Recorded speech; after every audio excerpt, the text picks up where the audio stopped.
Alright, we are live. Hello, hello, people. What's up, what's up? Alright, let me double check if the sound is okay. Okay, the sound's okay. Hey, good morning, everybody. Happy stream day. Yay. As usual, we're gonna wait for 5 minutes. And before that, I'm just gonna populate the Discord channel with announcements. Everyone, we are live. Let's go. Whew. Hopefully the internet is gonna be fine today because I have a lot of tabs open. Let me just do one thing. All right, cool. Hey Lan, hey Ian, hey Viet Fam, Naomi, Marco, what's up? Hello, hello. Hey Boris, hey Ann, hey Nicole, hey Darren. This is Sophie, hiya. Today's gonna be fun. Today we're gonna be talking about the keyframe process. So you guys can, figure out how to do yours a little bit more in depth. So, morning, Brandon. Morning, morning. What time is it over there, guys? Where are you at? Let's do. I'm curious where people are tuning in from and what time is it over there. Also, again, share where you're looking at the lecture, where you're listening to lecture from. It's super fun to see where you all are listening from and what you're doing. 10 a.m., 1 p.m., 1, 12, 6 p.m. Okay, all right. Good evening from Kaliningrad. Hey, 9 p.m. Cool. Lena, you're probably a little bit farther away from Moscow, right? Canada. Cool, cool. All right, I really hope the internet is going to be good today. All right, I have 2 minutes till we start. All right, I need to do an announcement in Instagram too. 7 p.m. Poland. Man, Polish people, so good. If you have Polish blood, that's like plus 15 to skill. Especially if your last name ends with ski. It's like so many talented and very strong. This is not my first time saying this, but yeah.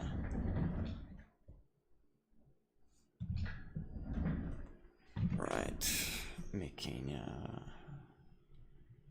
announcement on Instagram.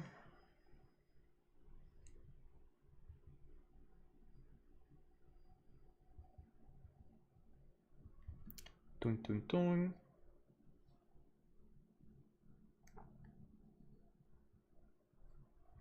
Okay, now it's posted. I need to make sure I turn off Wi-Fi everywhere. 10 to 10. My coffee. I haven't eaten breakfast yet, so I gotta eat one chocolate so I don't pass out in the middle of the lecture.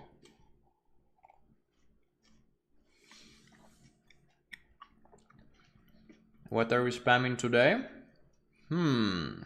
Laktorogar. Let's do it. Victory or death in Orcish. Yes, I'm a little bit of a nerd here and there.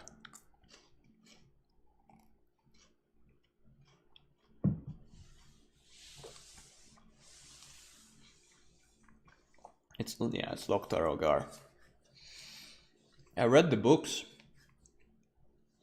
on Durotan and how he became who he became, and then I know the beginning of the orc lore pretty well, and then I read a few more books especially about the dragons, Alexstrasza and Kaliostraz, how and then time travel.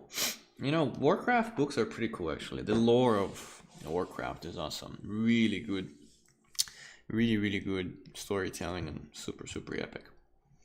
Yo, what's up, Vin? Yeah, we are technically orcs, guys. I think orcs are pretty similar to Vikings, so yeah, not too far away from that. All right, today we're gonna start a little bit later, so let's wait for like 2 more minutes. People are joining, and then we're gonna start, and then we're gonna rock and roll, and then we're gonna rock and roll.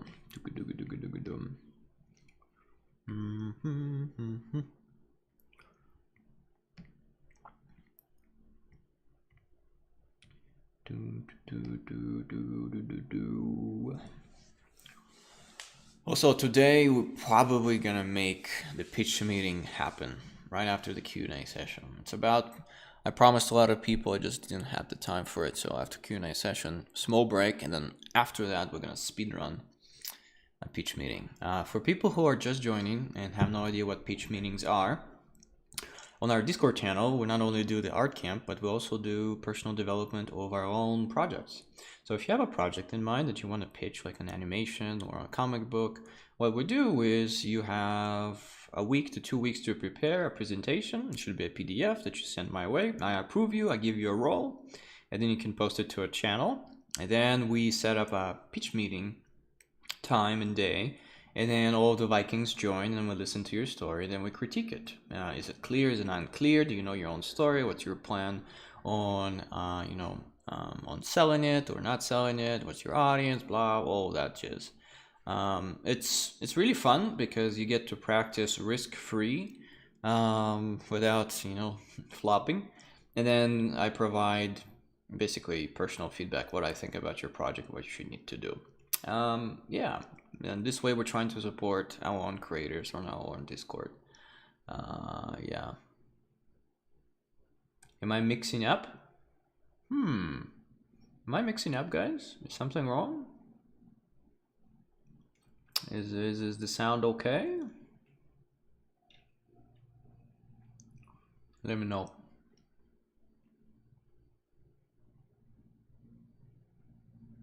All that jazz with that. Oh, in terms of words.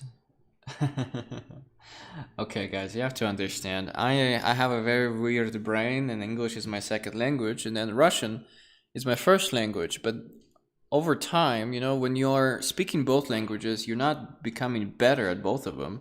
You become more crap at both of them. So you come up with your own, I call it Runglish language, and then you translate something to Russian, and at the same time you translate something to English. So try to get the main essence of my sentence, and don't pay attention too much to the words that I say. Yeah. All right. Shall we start? Let's do this.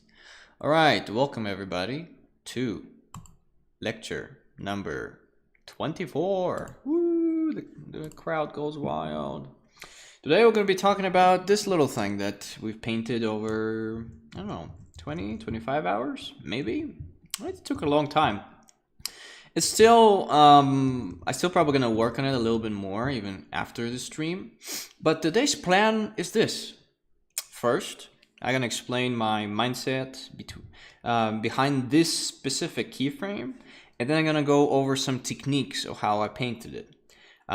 Specifically for this one, right, when you are painting your keyframes, you need to make sure that you have a solid pipeline and a solid plan in mind when you're approaching any illustration whatsoever.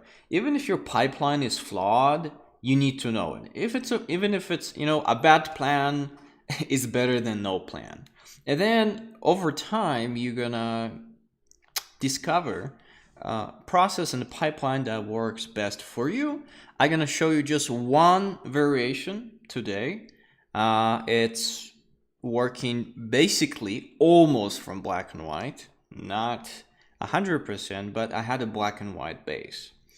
And then after I'm gonna explain my process, we're gonna go into little details and notes, and then we're gonna come to a conclusion. So yeah, so here's a little painting that I did for my Lumber Saga project again.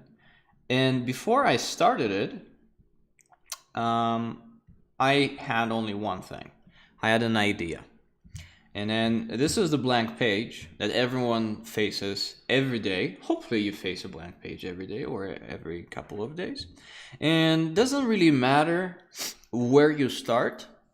You just need to start. So in the beginning I wrote a few keywords. I'm like, okay, I need a Viking workshop that they do flying Drakars at. Because before that, I painted this, right? Welcome to the Floatwood Dam. And I had this building. It's not a finalized design of that building, but I got the main mood set up, and I wanted a continuation, a keyframe 2. And my keyframes that you see here are a little bit. It's not very story driven. It's more world driven. So each keyframe moment is a slice of life that can explain to the viewer or to the director the direction that I'm going with the world. And this was my starting point image, just all of you guys. And then what I'm doing, I'm like, okay, where do I want to zoom in? And I thought it would be really great to zoom in into this little house. What do they do there? How do they make the Drakars, right? And because I had the starting point image, I didn't have to start, from nothing. I already had some visual information. I have flying Drakars, and then I have a question: how are they made? And then I was like, okay, probably what reference can I pull from my mind? And I sadly worked without reference, and you actually will see how that really negatively affected the painting on some of the stages. And then I started sketching. So yeah, flying Drakars, people who are working in there. It's probably going to be the main whole. What do I want in there? I probably want in there statues. I want half-made Drakars. There's going to be a bunch of Vikings maybe carrying stuff. And then I thought about the feeling. What do I want? I want kind of smoky, maybe explosive. Maybe, of course, I wanted moody, but I wanted, sweaty, and maybe noisy. And then I just wanted to show life, and then I wanted people to experience, like, when you go into a blacksmith shop, or to a welding shop, or a car machine shop. I wanted a feeling like that. So again, see, I'm starting with a feeling. I'm starting with a feeling first, and then I start sketching. And then my sketches were horrible. I did not know what to do. First, I started with this. It was a very wide shot. And as you can see, first of all, I sketch out pretty low res things, so see everything is pixelated. But what I'm doing is I'm taking out 3 tones, just like Toby, and this one is white, pure white. And as you can see, my line work is not at all final. It is not pretty. I'm just exploring. And I did those 2 sketches. I did more, but they were so bad, I just deleted them. And I never looked back at them, because they were just throwaway sketches. So one thing that you need to keep in mind is keep your explorational sketches very loose. They're throwaway sketches. Don't fall in love with them, because everything is gonna 100% change. 110% I think it's gonna change.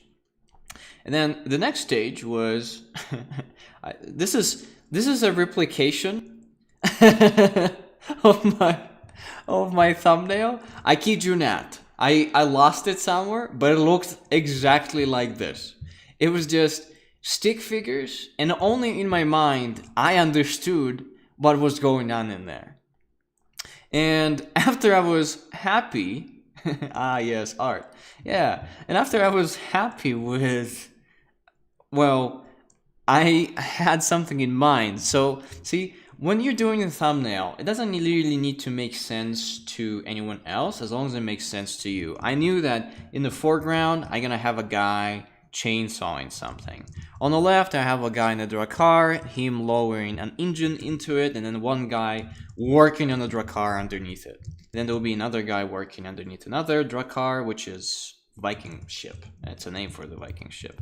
And then I wanted some beams with, you know, classic dragon heads on it. And then I wanted gates in the in the background, and some guy carrying like a log. I wanted him to carry a log with an axe, and then some people carrying other stuff in the background. So I'm like, okay, cool. So, and then I jumped to this.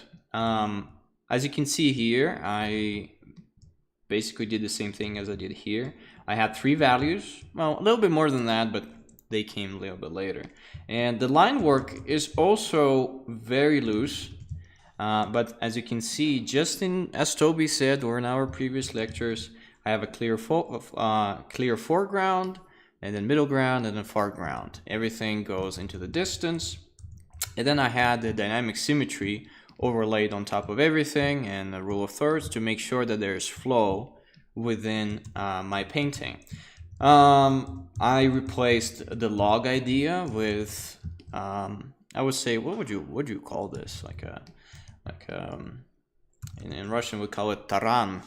In English I'll call it the gate breaker, or something like that. As you can see here, I defined like a guy working on the engine next to the thing, and then I had a blacksmith working in the background. And then I added a little bit of a detail, which was like a lantern made out of horns, because it was pretty empty in there. And your main responsibility when you are thumbnailing and sketching is you just need to make, again, as many mistakes as possible and populate the space with as much things as possible, so that you can see if it works, if it doesn't work, and then rearrange stuff. Because, you know, spoiler, the final painting looks nothing like my undersketch. It has little bits and pieces of inspiration of those things in there, right? But without this, I would never be able to get to here. Again, your keyframe or illustration, to be honest, anything art related is a big puzzle. You need to place all of your puzzle pieces. You know, how do we solve puzzles? We place all of the puzzle pieces on the table. They are just scattered around. And then what do? You take one piece, you try to connect it, you leave it, and then you discover that it's the wrong piece. You delete it, you take a new piece, and then you connect it again. So yeah, treat your paintings as a marathon, as a battle, and as puzzle solving, piece by piece. Why am I saying it's a marathon, it's a battle? Well, because it takes grit and it takes trial and error and not getting frustrated, or getting frustrated a lot in a good way, to get that fire within you to explore farther and see where you're gonna go. So for example, here I blocked in my main silhouettes, and before I put the lighting in,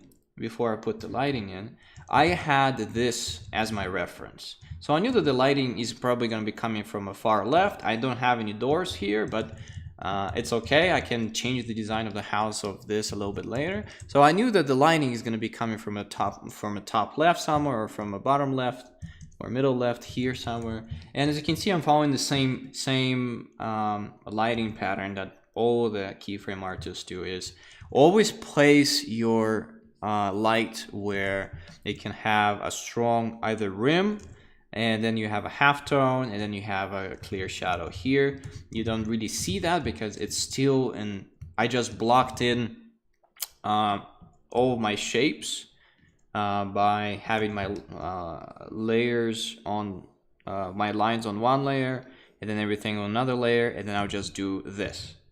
Of course, before that, I will go and clean up the line work, and then I will fill in the silhouettes. But you know what? Sometimes what I do, I fill in the silhouettes of everything in a super rough form like this, just to see what my general shape relationships looks like. And then I can do like a little gradient here, and then I'll be like, okay, well, the main lighting is going to be coming from here, for example, and then I can just try the idea out like this, like see, super rough, and see if I like it or not. And if I don't like it, well, I spend like what, 2 minutes on it, delete it, never mind. And then I can do another thing. I can just do a gradient on top. What if I do top lighting, and then I do like something like this? Is this more interesting? It's, well, it's serving a different purpose, maybe not, right? So yeah, I delete it again until I find something that I like. And then that something that I liked was, well, a lighting from the left. Why? Well, because the main lighting has to create focal points, and then it also has to reveal your story and reveal the main interest. So for example, here what the light does, it shows the statues, right? It shows them pretty well. Only half of them. It lights up the main character. It creates a nice contrast for this guy and this guy. So when you're setting up lighting, don't just set up a light bulb that, well, that's gonna be my lighting direction. I say place things in a composition the way you like it. Of course, you're probably gonna have some idea where it's gonna lead, but at the same time, have some room to explore different lighting scenarios to see what fits your composition better, right? Because a lot of the times you'll see me actually change some of the lighting directions in other keyframes completely from right to left, or I will just add a torch or something, because my previous lighting scenario doesn't complement, doesn't make my composition sing. All right, so the next step that I did is I filled in everything with values. And then I have a little video of how I actually did all of that, and I'm gonna commentate on top of that. So here's my sketch that I had, and slowly but surely, you know, it's gonna be a very boring process. But one thing that I want you to keep in mind, that first, I very carefully, lasso tool the main body parts that I know I'm gonna fill in with local colors. So when I'm actually filling in with values, and since this is basically a black and white process, I guess, or I started with a black and white. As you can see, I go on top of my line work layer, and then I clean everything up. As you can see, I still have some sketch layers that are pretty loose, so I want to clean all of that up, and I just go and I do that. I'm just trying to make everything as clean as possible. Why? Because I knew that this is gonna be a very tough painting for me. I know that it would have been a very long painting too. So don't shoot yourself in the foot. Organize your layers and everything else from the start, because your future you is gonna thank you. And just to skip forward, as you can see, I lasso tooled the entire silhouette, and then I cleaned them up. And then what I did is on another layer, I call it detail layer, and let's see if I have it in a paint tool side pulled up. So if I will just look at this guy, of course this one is a little bit more advanced. Yeah, here I don't have it anymore, but in the beginning or later on, I'm gonna have the mustache on one layer. I'm gonna have the brace on another layer, and then also, just like in the basics of exterior environment, I'm gonna have the base color of the log, and also I'm gonna have the shadow layer and those things on the separate things. So when it comes to coloring thing, it's just gonna be like a coloring book, and I'm already have all my masks ready. Also, another thing that I'm doing, I have all of the guys, the main crowd. I'm like, okay, those are the middle ground crowd. This is the foreground dude, and also the foreground dude will have different masks. Like for example, he's gonna have the beard. Another thing is have very clear value separation. Why? Because what you can do later on from this black and white sketch, and very closely replicates our homework when you did, remember, studying 2 black and white and 3 values. What you can do is you can go into that guy, and then you can, not lasso tool, but you can magic wand your shape, and it's going to be on a separate layer. And then what you can do is you can just go and then fill in the local colors. So that's why it's really important that when you are creating your main values, they're super clear, because what you can do is you can just go in and you can, without, so for example, imagine if you didn't have clear values, what you have to do is you have to lasso tool exactly everything here. But instead of that, what you can do is you can just have this, boink, create a copy paste it on top, and then you're gonna have it separately, just flowing like this, and then you can create a mask out of it. So that's why it's really important to keep your values clear on this stage, because if you're not gonna do that, you're gonna die. I'm not kidding. Your life is gonna be hell, and what you're gonna be ending up doing it when you're gonna be in, let's say, in this stage, you will have to, or in, like, for example, this stage, you will have to go manually and then redo the mask and redo everything. So when you're keeping everything on separate layers, so for example, this layer stack was super simple. It was background, it was all my characters, and it was those things. And try to organize everything into folders, and make sure that you have foreground, middle ground, background merged. So for example, if I go here, as you can see here, I have only foreground, here I only have middle ground, there I have foreground, and then here I have details on left and right. And then if I go into the folder itself, I'm gonna have all those guys separately later on. Okay, so then after I do my sketch and I do the basic line work layer, I just, I keep cleaning up things and then just lassoing the main shapes and making sure that they're clear. Another thing that you need to understand, as you can see here, I deleted the lining that I had in my original black and white sketch. So all I'm doing is I'm creating main contrast, and I'm trying to guess the value of the local color of the body or clothes. Why I'm using the word guess is because I have no idea what's at the end is it going to be. Is it going to be the same value or not?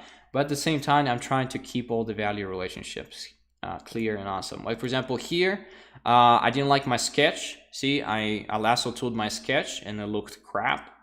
So this is the moment when you are paying attention to the silhouette of your character. As you can see here, I can delete the whole guy, and then I'm gonna basically lasso tool him again. Like for example, here he has his arm for some reason on the floor, and I just forget about this guy, and then I jump up to the next thing, because for me at that stage it looked okay. Maybe he's dead, who knows? But what I'm doing, I'm gradually trying to slowly make everything work. So a lot of the times what I do is I go work on one portion of a painting for a little bit, and then after I'll say bored with it, but I'm happy where it is, I'll go jump to another one. So my painting is growing gradually, 5 to 10% at a time. So one character, 10 to 5% done, jump to the next thing. So I don't have one portion of my painting super rendered and awesome and other ones not. I'm trying to push, add 3 or 4 details to the left, add 3 or 5 details to the right, and this way you can have balance, right? Because you're not gonna have over detailed portions of your painting. And then also you're not going to fall in love with just one object in your painting because you spend so much time on it, because everything is evolving gradually. And yeah, this way you don't get attached. As you can see here, what I'm doing now is I am creating main shapes and main masks in just separate tones. And as you can see here, I can keep everything pretty much on one layer. Why? Well, because I have clear values. Because I have clear values, all I need to do later on is to go in with a lasso tool or a magic wand And if I need to create my masks, I'm just gonna go copy paste. I have it on different things, and then I can call this, like for example, detail. And then, or I can call it skin tone, for example. And then I'm just gonna go in and I'm just gonna go paint in my skin tone in there, and then I can make my layers complicated. Right now, I am simplifying my life by making all the values super clear. So then later on, I can create masks and then make it more complicated. But here I'm trying, especially in the layout stage, I'm trying to keep the layers to a minimum and then name all of them to make sure I don't get lost in them. Because if you're gonna get lost in this phase, there's gonna be a time when it's like, you know, it's like spring cleaning. You'll need to go into your document, and then you will have to name everything, and then you will have to create your other layers and everything else, especially for big layout paintings like this. Another thing that is really important, why you need to keep everything on separate layers, because we as keyframe artists, we're bound to change things sometimes. And that's why it's really important to make sure that we have them. And as you can see here, again, I have a silhouette. I know that the local color or the engine itself is going to be very reflective. So that's why I have it pretty, I'll say lighter value here. And then I have a little bit of negative shapes. And another thing that you need to pay attention, especially in black and white, is first silhouette and then negative shapes that you can do with your values. Because another thing is, as I am planning and making values right now, I'm also thinking ahead what's going to happen when I'm going to color it. Why? Because I know that I have to do a cylinder here. So let's just stop it for a second and I will just explain it a little bit more. Right? Because I knew that I needed to make a cylinder. So for example, here I also added some as you can see, bounce light on top of my values, but it's on a separate layer. But here, the reason why I filled in everything that I filled in like this, because I knew that I will need to describe the shape of this thing with color later on, and then maybe I'll have some yellow bounce light underneath, and then I also will need to go, and then I just created this as a mask, right? So I just lasso tool the shape, and I create it on top, right? And then I gonna leave my I'm gonna leave my value sketch alone, and then everything else I just make on top. So then if I need to, I can either, you know, just click on the mask that I did with color. But then if everything is just super bad, I can just delete it, and then I can lasso tool this thing again, and I can redo the whole thing. That's why I keep the value pass or value separation underneath everything with just 2, 3, or 4 clear values, because instead of creating, like for example, I know that Toby works like this. He's gonna have a separate layer for the beard, he's gonna have a separate layer for the arms, for this, for that. But my process is, I create color layers later on when I start coloring them, but my mask is the values itself as one shape, and it makes it super clear. So if I want to do a boat, lasso tool this, do a new layer, ta-da, now I have a mask of this on top with color. So now I can forget about my black and white thing, and I can just paint everything into this mask, right? If I need to do the local color of the boat itself, well, what I can do is I can just, lasso tool, or do the thing here and then bringing in, and then this way the layers create themselves, but then if I delete them, it's okay. And another thing is to keep everything organized. See over here I have, it's like Vikings left and right, I think that the layer is called, yeah, Vikings left and right. And then what everything else above that in layers, this is going to be, local color ship. This is going to be metal detail. And then everything is going to be clip masked on top of your silhouette. See, it cannot go past it. And then also what I'm doing, I am clip masking the shape itself. So I cannot go beyond the border of the shape itself too. I know it's because the thing is, if this mask, right, we created a copy of it, I can go beyond it, then we're not gonna paint in the shape. So that's why I have in paint tool side there's like a little square button. It's this one that I'm clicking on right now. In Photoshop, I don't remember, I think it's clip mask it wherever you have a silhouette, and then if no one knows what a clip mask is if you have a ball and then you make a layer on top of it. If you paint it like this, it's gonna go beyond the borders. But if you're gonna enable clip mask on, everything that is underneath, like the shape that is underneath, the lines above are going to be within the silhouette. So that's how I color all of the things. So I magic wand the values, and then I create, I have a selection to paint in, I create a new layer, and then I named what color I blocked in. And a lot of the times I'll just block in weird colors. All right, let's continue a little bit further. Another thing is that you need to understand that I also create a separate layer for my lighting pass. For example, here you don't see it yet, but what I do is since I have clear values, right, what I can do, oh, here I do have it on separate layer. Why I do it? Well, because here I have bounce. Because when, let's say, I will paint the entire guy, let's say like this, with an overlay layer, I will still have the light layer on a separate layer. So what I can do is I can paint into that shape. And of course, at some point I will merge it, but it's really, really nice because you can really fast, like for example, here, as you can see here, I have value separation of my Vikings without the lighting and with the lighting pass. So for example, this is my lighting that I want to do, but I have this also as a fall off thing that I can fall onto. Why? Because if I don't like this lighting, when I just paint it in and it looks weird, I can just delete it and then I can create a new white mask on top of everything. And it's a pretty efficient way of coloring black and white thing, but we are going a little bit ahead of ourselves.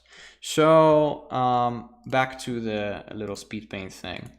Just to speed it up just a little bit, I go in and I work on the silhouette. I make sure that all the values are clear. And I make sure that all of my shapes are clear and silhouettes of all the characters are nice and appealing. And yeah, and after that, it's just more cleanup. As you can see here, I had a reference of a dragon head. And that's the moment when I start refining my silhouette. See, don't be afraid of having place. Don't be afraid to have placeholders as your silhouettes, because you can always change it later on. Remember when I told you that your painting is a puzzle?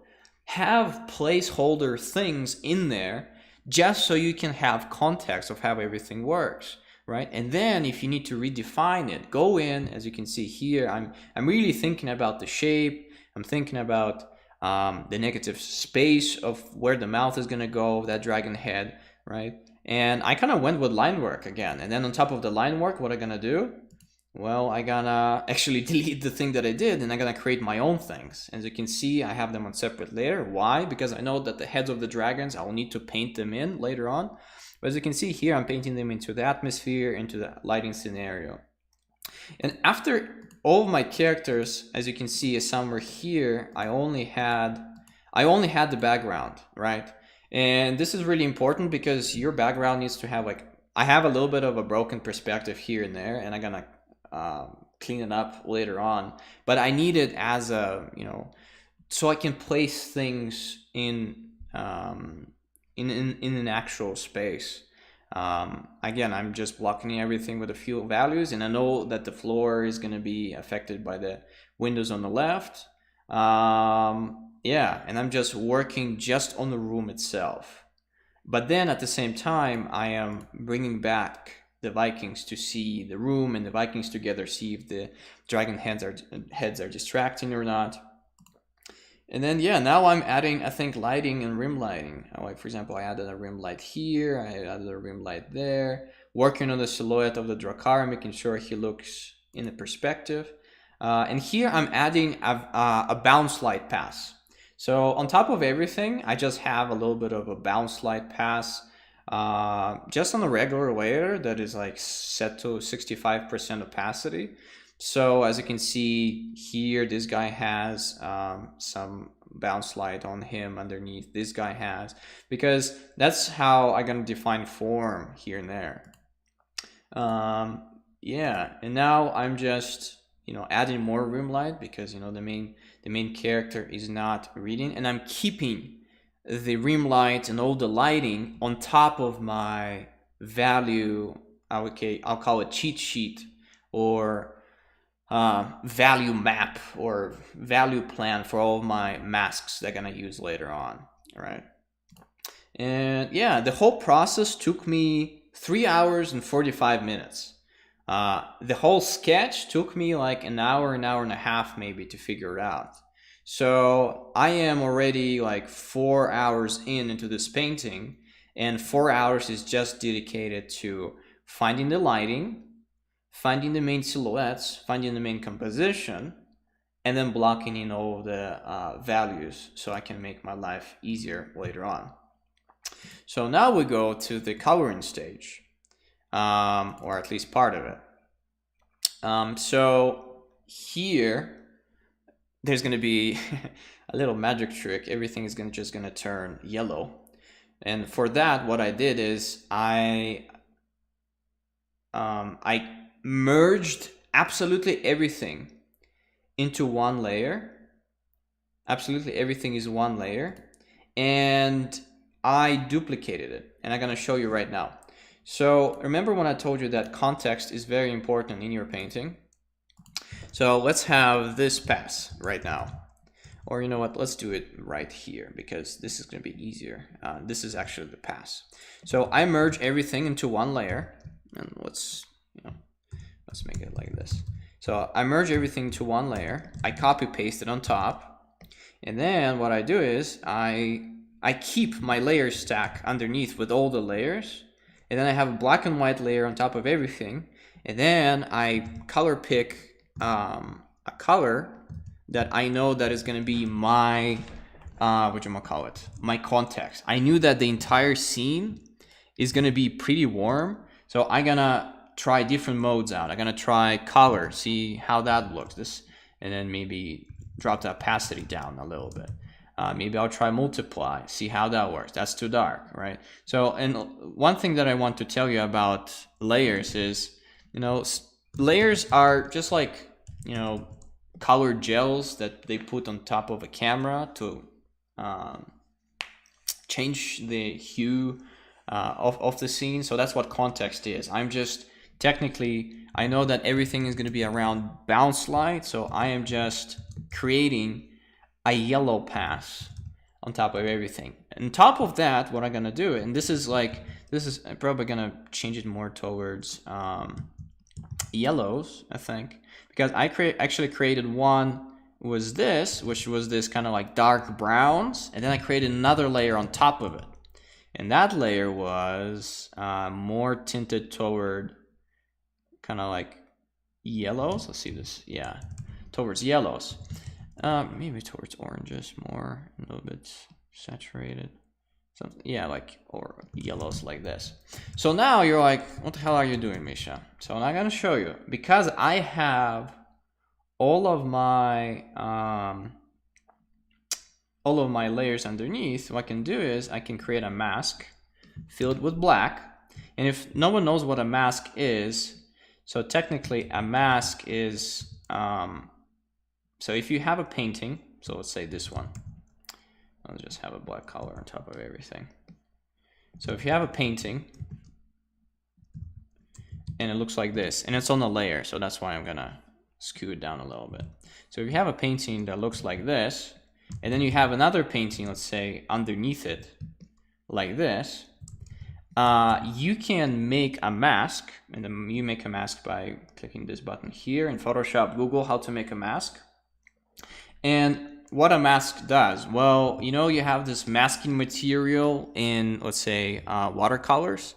It's a special pigment that you put over, let's say, a segment. Let's say you're doing a tree like this, right? And then you don't want anything to be around it. So what you're gonna do is you're gonna mask everything, let's say, with a blue thing. And then so you only paint, let's say, here. But and that's what the color black does to it. So right now, let me enable where we're here, the mask, and I'm gonna fill it with black. So when I fill it with black, it absolutely disappears.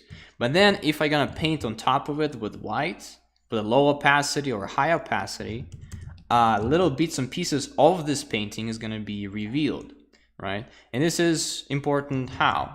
Well, what we can do is, so I have this painting here, right? And I have a brown painting underneath it, I think. Yeah, right now let's remove it. So for example, here, no, let's make it a little bit more desaturated and a little bit more contrasty, something like this. And then maybe this, let's make it a little bit more saturated, and let's go it towards oranges. So now when I enable, see, clipping mask, the top layer, the orange layer, disappears because it's all covered with black. And now what I'm doing, I am color picking or taking the pure white color. And now what I can do is I can go in, for example, I have the Vikings, right? Let's see, where's my number one Viking? Here he is. So what I can do is I can go into my layer stack underneath. I can click on the Viking to make a selection out of them. So then what I can do is in the layer, let's call it bounce light layer. What I can do is I can go with white, and then I can paint in. Why is not painting in? Oh, I'm not painting in the layer stack. Okay, I mean in the clipping mask. So I have to select my clipping mask. Now what I can do is I can add bounce light by, or lighting or form by erasing on top of everything. So now I'll have bounce light on this guy. I can have bounce light on this guy by selecting him if I need to in my layer stack underneath. So very quickly I can just go in and create bounce light everywhere. And you're gonna say, Misha, but everything is merged. How you gonna, how you gonna bring everything back? Well, I'll tell you. And let's say we need some bounce light here, some bounce light here. So right now I'm doing everything without local colors, to be honest. I'm just planning out the lighting and then the bounce light and see how it looks. And on the end of all of it, what I can do is I can change the light of the bounce light if I need to underneath, or I can change the context how I need to, and the bounce light is going to be separate. So what I have a basically a context pass that I can change the color of, and then I also have a bounce light pass that I can change anytime that I want. And then you're saying, Misha, but how are you going to bring everything back into layers? Well, I'm going to tell you. What I can do is I can merge this two like this. So now I have a very fast, so this is how it looked at the end, because I had multiple passes. I had like a green pass, and then I had this pass. The good thing about all of that is when you're using overlay on top of your black and white, overlay is really good for coloring. Why? Because for the most part, it keeps the values pretty correct. You can use color if you want on top of everything. So for example, in here, I can use, color, and then I can just color pick this. And I knew that there was some cold lighting gonna be from the top, and then I'm just gonna paint in some cold light over here. But see, because I have bounce light on top of everything, it doesn't affect the bounce light because it's on the top layer. So now I can have a little bit more of a cool context. And again, as you can see, this is going to be very rough, but this is a nice underpainting. This is a nice underpainting that I can start with. So now what I do is at the end, when I was painting, I got something like this. It's just basic, it's just basic values, basic color, temperature, and space in it. And then I just hinted that I'm going to have blue light from the top, and then super white on the yellow. Here's what we got with you guys, right? And the reason why I can, let's say, this looks a little bit better, because I already know how the final painting looks like that. So that's why I did like this. But when I started, I kind of tried to play it safe. Yeah, and after that, what we can do now is, because we have all those layer stacks, I can just copy the Viking, or lasso tool the Viking, or basically create a selection of the Viking, because I have them, see, rest of Vikings. So it's middle ground Vikings. See, here's my thing on top. So this is color, context, blocking, layer on top of everything. See, that's how mine looked. This is what we did together, right? And I'm just selecting the Viking, and then all I can do is I can copy him and then paste him. So now I have a Viking with a blocked in, you know, it's not really local colors, a little bit of local colors too. You can go insane. Like if you wanted to, you can technically go here, and then you can just create a selection of this guy, and very loosely with layer modes like overlay or multiply, try to change things around so you can work on one layer and see and work on it as in a thumbnail. And when we have enough of things blocked in, all we have to do is, you know, select the Viking, copy, paste him, and now we have him on a separate layer. So while we can do it, now we can drag him into the layer stack where our Viking is. So for example, here, it was his right here, and I can place him right here. I'm gonna delete here.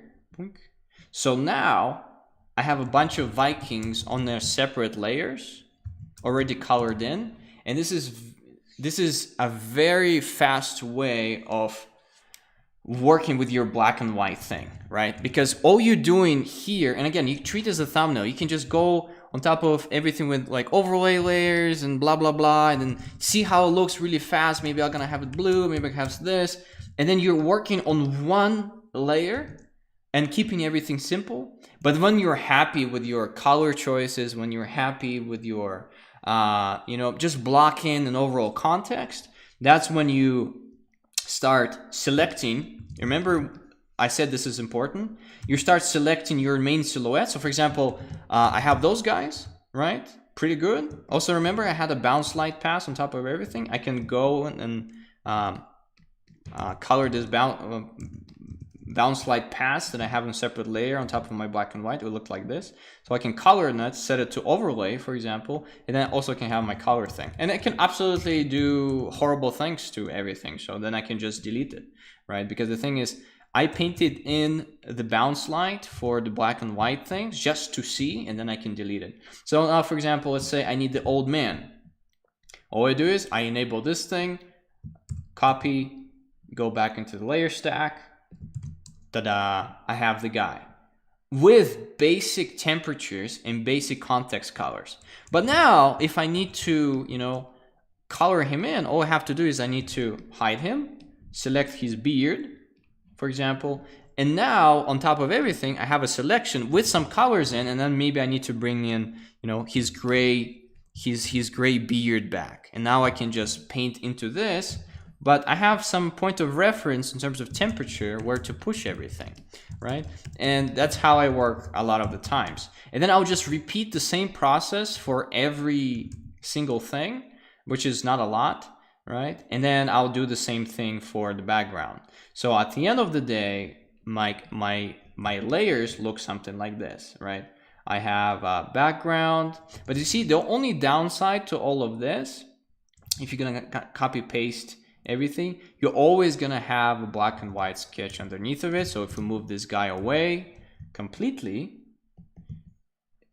well, here he's deleted, but a lot of the times what happens is you're gonna have the black and whites or the color sketch on top of everything like this, but then if you move your Viking to the left, you're gonna have the same Viking underneath, unless you're gonna clean everything up. But it's okay. For me, this works. Another thing is that, don't be afraid to paint some things in, but if you're working from black and white, I found this process to be the most awesome. And again, black and white is good if you have no idea how your final painting is going to look. There's a lot of things to figure out, so you're starting very, very simple. So yeah, so again, to repeat myself, you do a black and white pass, you have all your selections, right? Then you do a very quick context and bounce light, or to be honest, honestly, you can do shadows, you can do everything in the just through layer modes. And then when you need to get back into painting everything in layers, you just select your Viking, and then copy paste it from there, and then you just duplicate it for everything.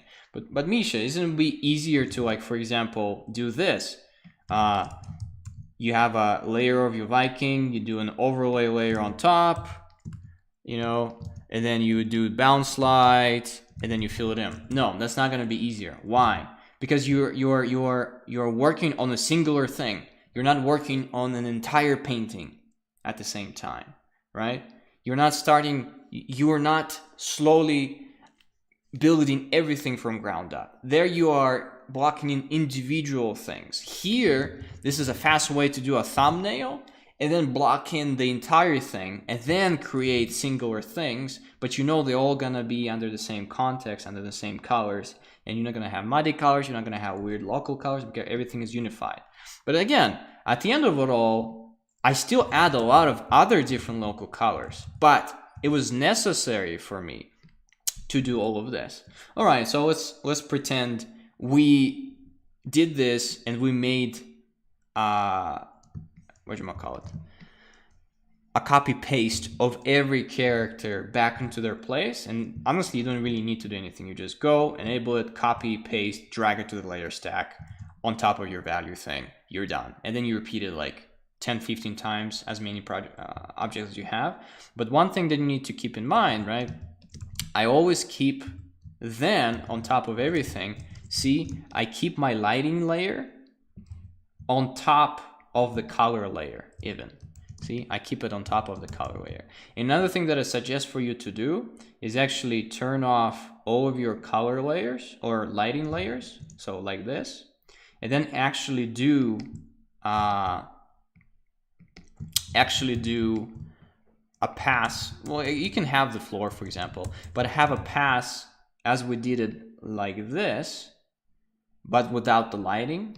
So then what you can do is you can enable the lighting and then paint anything else out there. So yeah, anyways, so we create the context, we create the color blocking, we get all of our characters on separate layers and move them down to the layer stack. I know it's very technical, but you have to understand this is my pipeline. And then we are to the next stage, which is blocking in local colors, figuring out how the lighting affects it, and then working on a variety, on color variety, color vibrancy.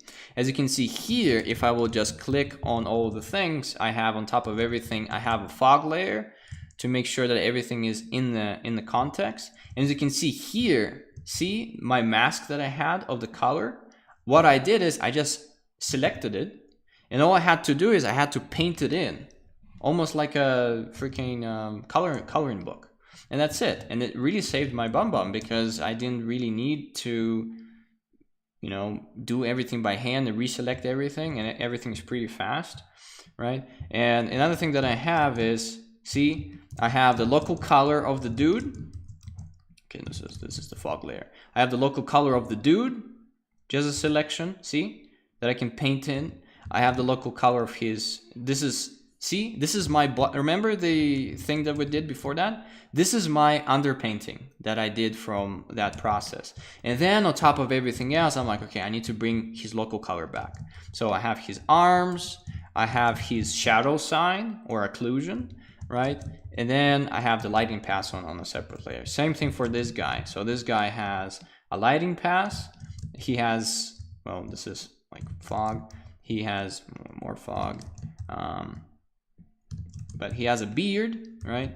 He has his table, and then he has this thing. See, everything on separate layers. And I name everything. So here, a lot of the times when I, let's say, blocking in any character, and just for the sakes of presentation so you understand everything more, I'll just show you how I block and everything. So if I have a character, I first do his local color. So for example, this guy was almost unchanged from, I remember from this stage or from this stage, right? He almost stayed the same. And then I started, adding fill light on top from the sky to change the local color of the skin. And I just started putting the characters into environment one by one, right? So here I first, block in the character, then I do, I call it detail layer, or, I'll call it negative space detail. So for example, something like this, right? And then I can have, like, for example, a short layer if I want to. I try to keep all my layers to count of 3. And why do I have all those separately? Because then what I can do is, like for example, in Paint Tool side in Photoshop, you can Control-Shift-Click. And then as you can see here, if you look at my cursor right now, it is showing me the layers that the things are on, right? So for example, this is layer 99, and this is layer 105. This is layer 99, and all of that is that. So that's why I'm creating everything, because what I can do is I just can hover over my object. I'm not sure what exactly the shortcut in Photoshop is, but so if anyone knows, please drop it in the chat. Yeah, so for example, here, all I'm doing is hovering over, clicking on it, and then putting away, same thing. So what I can do is I can have, so for example, let's make this as a folder. I put it in a folder and I call it Misha, for example, right? So if I drag the whole folder, the whole silhouette comes with me. But if I go in the folder, right, I have everything. So then I would just click with a control on the layer, and now I want to change the color of this thing. I have a clipping mask enabled, right? So I'll do it blue. So for example, I have the local color of this guy, and he's kind of like, I know that the lighting is going to be coming from the left, so that's why I had a middle value, middle saturation skin tone of the character that is within the context of the scene. So now what I can do is I can either, just paint in this, I can paint in, some reds in there, I can paint in the actual light if I need to change it. And then the cool thing about it is that you're doing it underneath the shadow layer, right? Or negative space layer. And then if you need to make your shadows cooler, for example, you just select this and then you just change it. And then later on, if your lighting changed and then there was like something else, what you can do is you can just, maybe there's like blue fill light. You can just do this. So if you're gonna keep everything within like 3 or 4 layers that you will find useful later on, do it. So for example, here I had his beard, and then his hair, and then his braces, and this thing on a separate layer, and then his skin local color on a different layer. So then what I can do is I can just click on it and then take the skin, or I can just go and then really quickly go into the beard, and then add, let's say, bounce light into the beard. So if you have everything like this organized in your layer stacks, or just in your document, or just in your PSD, it's just going to make your life much easier, because all you have to do is just play coloring book. I use it all the time in color scripting. Toby uses it, Felipe uses it, everyone uses it. Just keep it simple, just like in an example that I did with Misha, right? Where is it? Why is everything? Did I delete it? Yeah. So just like with the example with Misha, just local color of the skin, negative space, and then maybe detail, right? So let's call it detail, skin, negative space. Right. So for example, let's dissect how I would, for example, what this guy's made of, right? He's made of beard, maybe this thing, and then the skin, and then maybe the nose, and that's it. So every time you look at your character, try to simplify it in those 3 to 4 layers, that you're then gonna manipulate. And as you can see in this one, what I started doing, and I have a video for that too, is I am slowly, as you can see here, see, same thing on the mask. What I'm doing is I'm just deleting it, and you already saw it, so I'm not gonna see it, not gonna show it anymore. But here I started experimenting. So I'm like, okay, what if I have an overlay layer and he's gonna be hit by a red light? Looks bad. What about I have a blue, purple sky bounce from the ceiling? See, I'm working on that same layer, just experimenting and not committing to anything. I'm not spending, 3 days blocking all of those things on the characters and finding out it's not working. I'm doing it all on one layer through layer modes. Layer mode color is really good just to change your whole hue.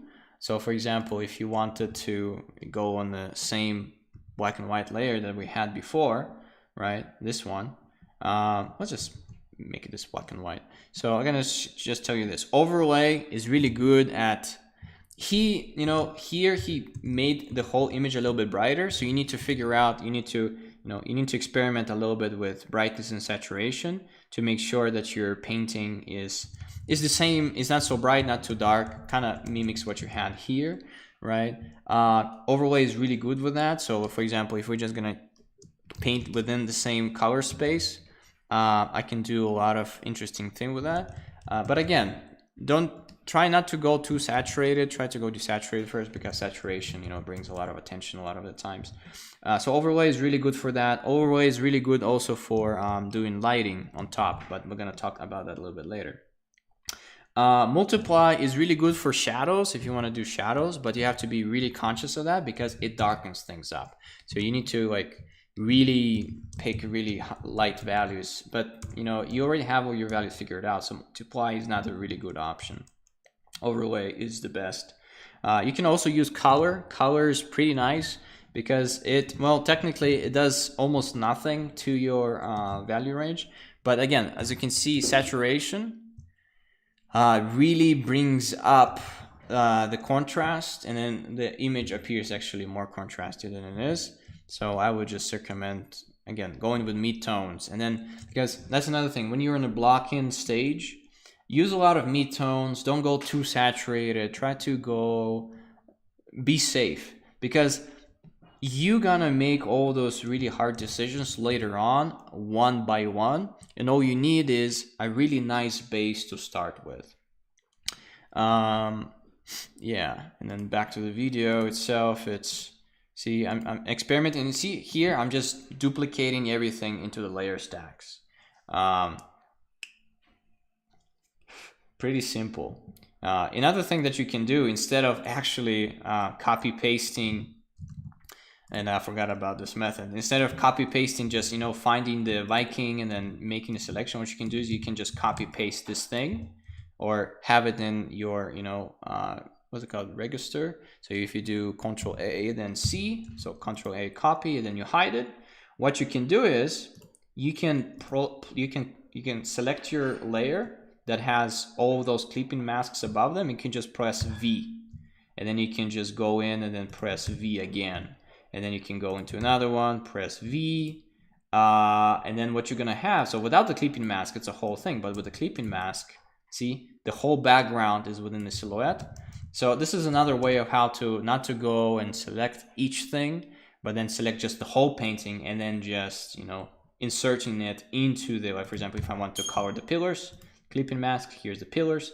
If I want to do the walls, clipping mask. If I want to do the dragons, I just copy paste the entire painting on top of everything, and it's within, and so this way you don't have to. But the thing is, not everyone has a powerful computer with a lot of RAM, so maybe you just need to do a one-by-one selection and then just copy paste from a thing. But that's what I did in the video. I forgot to tell you about it.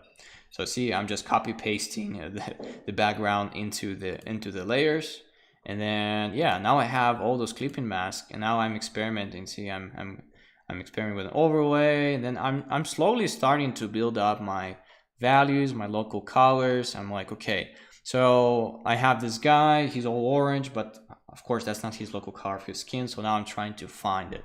So I mean, the local color of the skin is going to become more purple. Why? Because, well, there's lots of bounce light, it's on a warm spectrum, and then the blue light on top starts shining down. As you can see here, now I started getting some, as you said, remember, negative space stuff.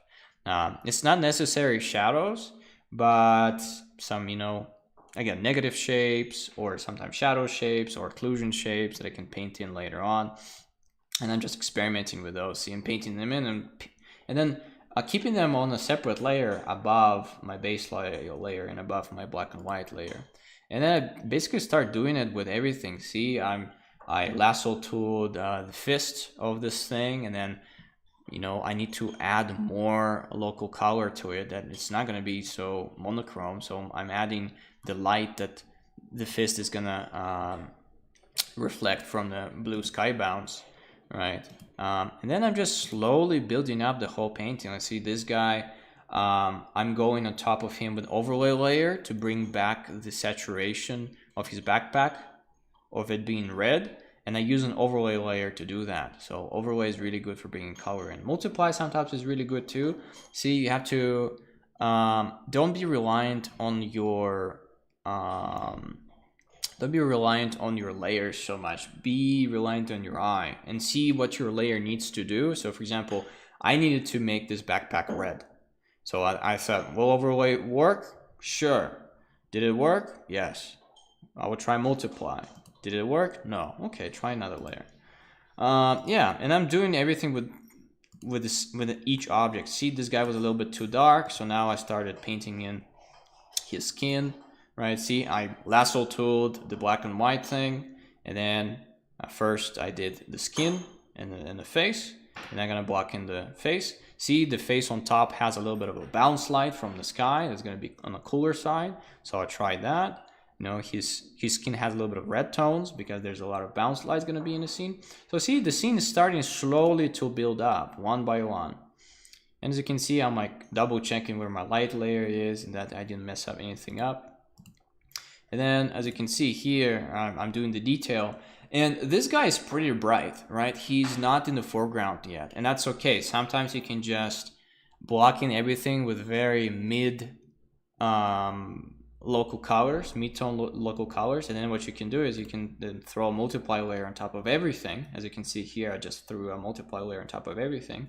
And if I need to work on my local colors again, I just switch it off and then I work on my local colors again.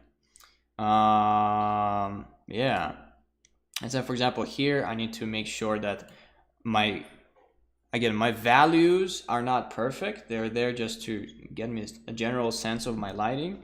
So now I have to go on the back side of this guy and then actually get some fill of the local color from the sky or from the ceiling on top of him, because there's a blue sky shining on top of the Vikings on the shadow side, and just playing with the light of his face.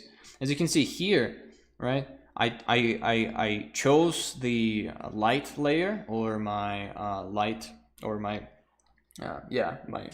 my light mask, and I'm just painting it in just like a coloring book, and then I can see what the local colors are going to be, and then I'm bringing it all back. Yeah, and I'm working, see, again, I'm working on their skin tones, and I'm working at the three guys at the same time, just color picking, and then getting some blues on their shoulders to make sure that they fit into the scene, and then not just monochrome. Same thing with these guys. See, this is how it was, not how it is. A little bit on the pinkish side, but the whole thing is still in progress. Yeah. Is there a better way to color black and white? Of course.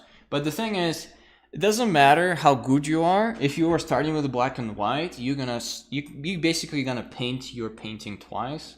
There's some ways, like I know some people for harsh tone, they know their values so well that they start with the black and white picture, and then they just they know their process so well that because they paint the same lighting scenario, that they do everything in black and white, and then they just through color modes paint everything really quick. But we as visual development artists, we don't have the luxury, because every time it's a new painting, you cannot just know everything ahead of time.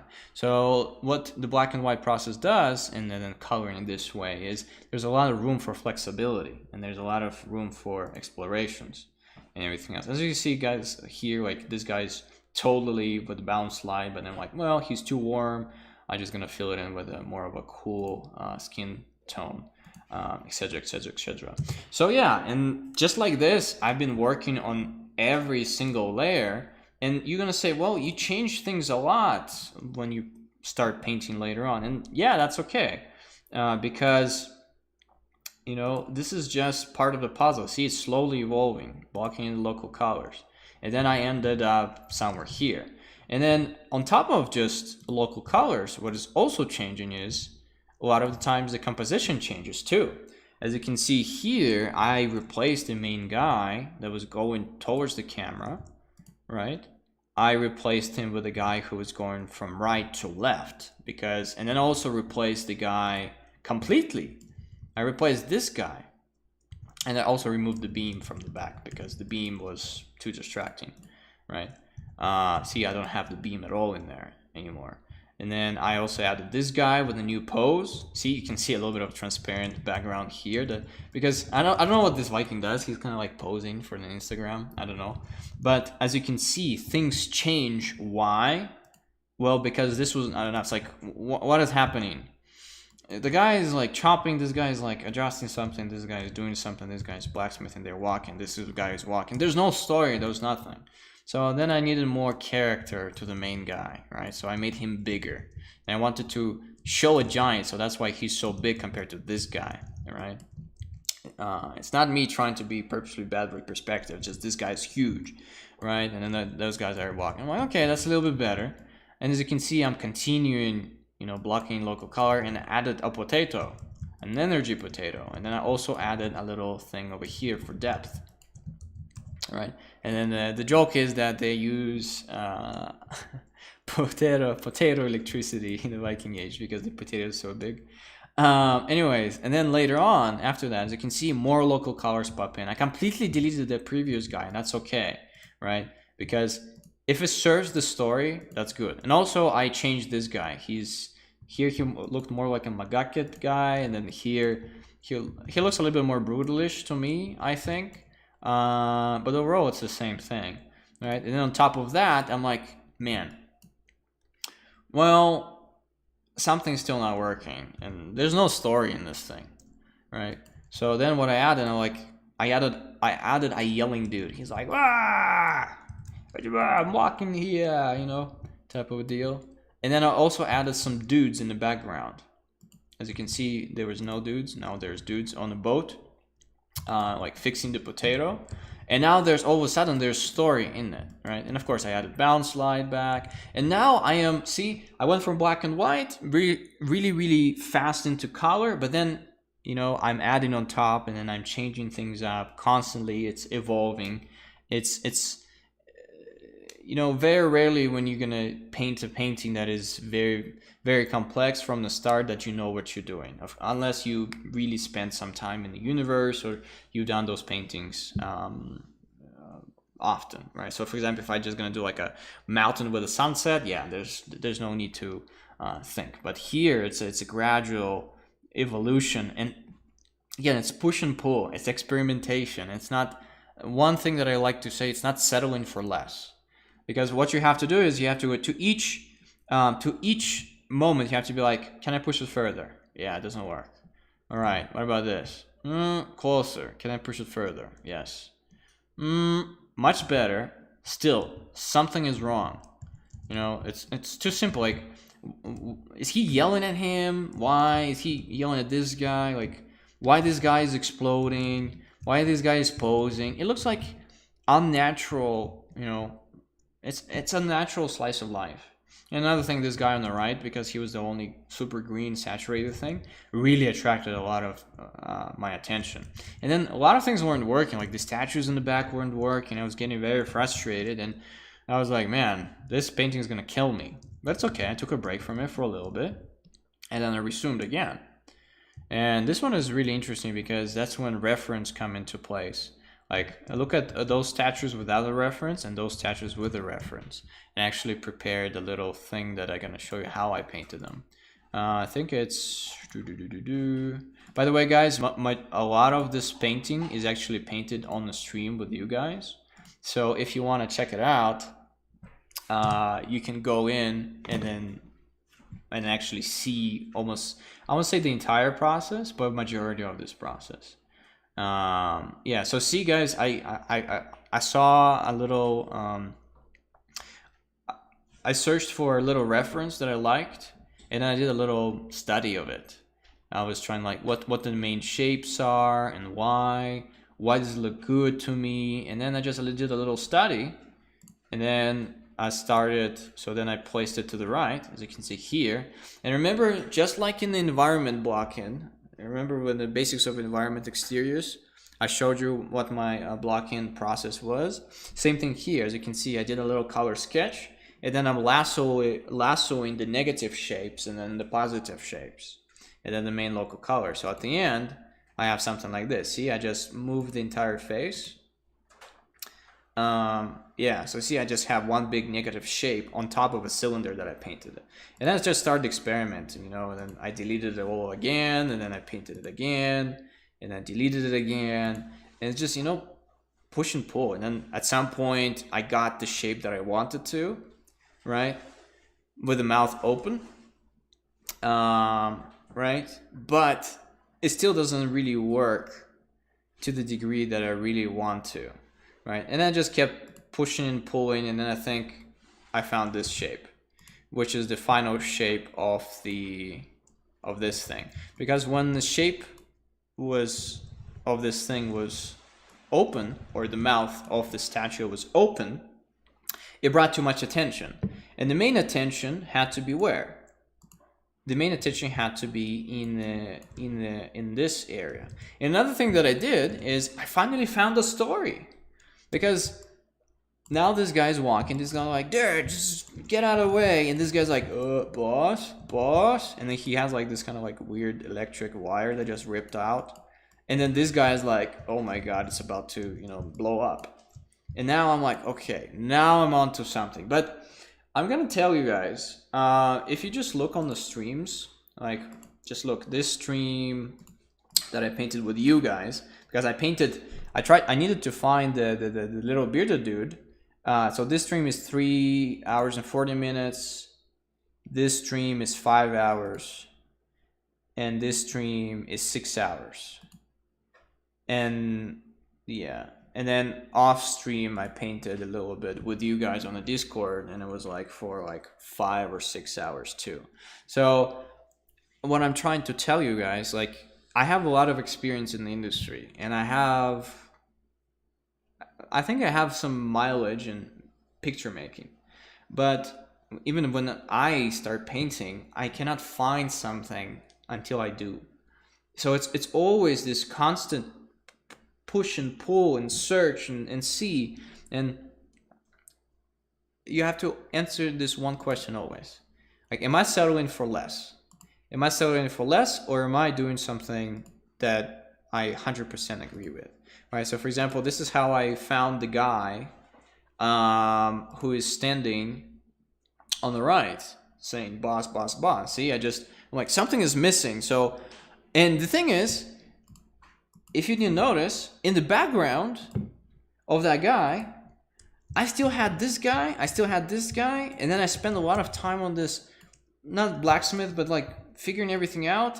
And also in that version, you can also see that I painted a bunch of weapons behind the focal point. There's a chimney. I removed the blacksmith.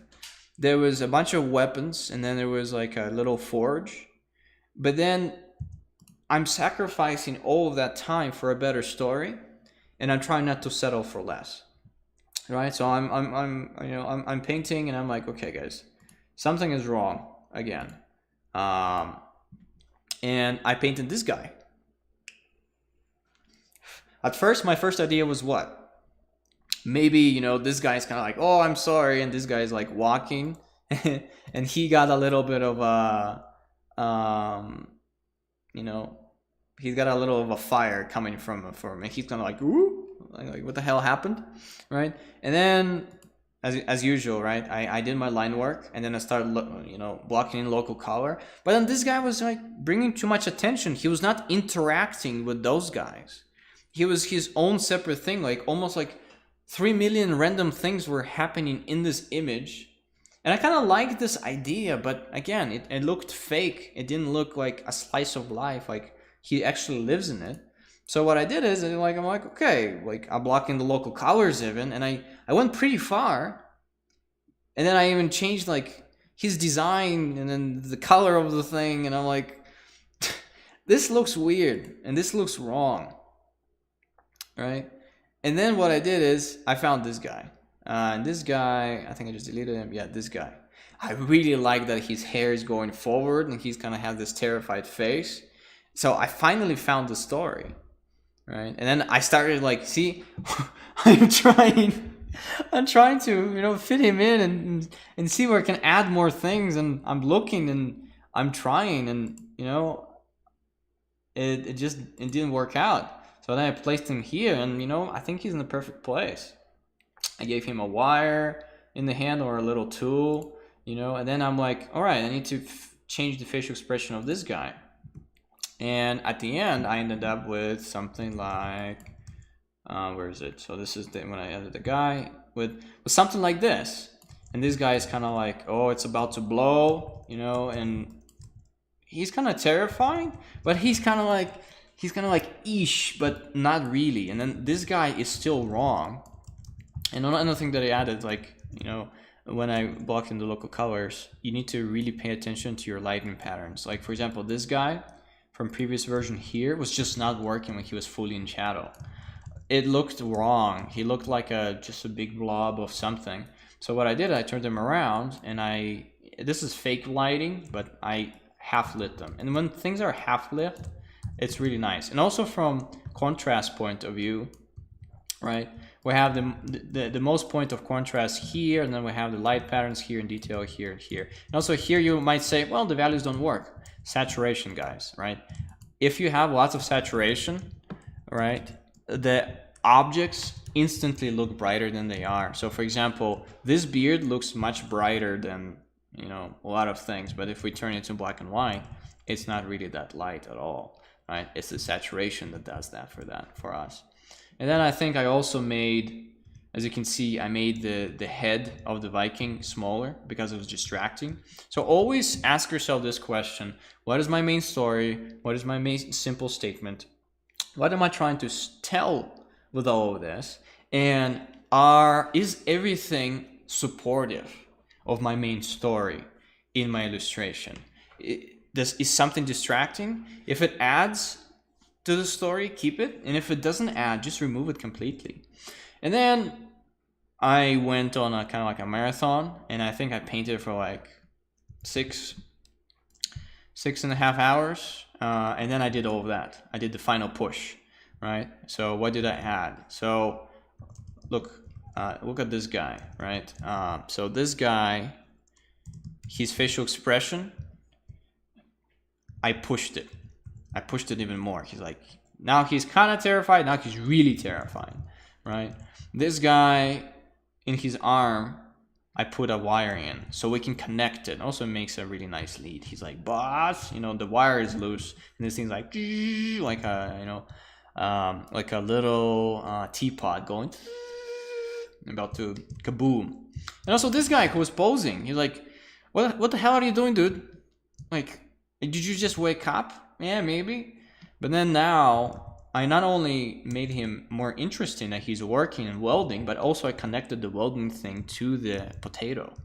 So now people can understand that, oh, they're gathering energy from this rock potato thing. And I added a little bit of, little roots to it too, to kind of explain the idea a little bit more, right? And also another thing that I did is, if you didn't notice, I expanded the whole canvas on the left.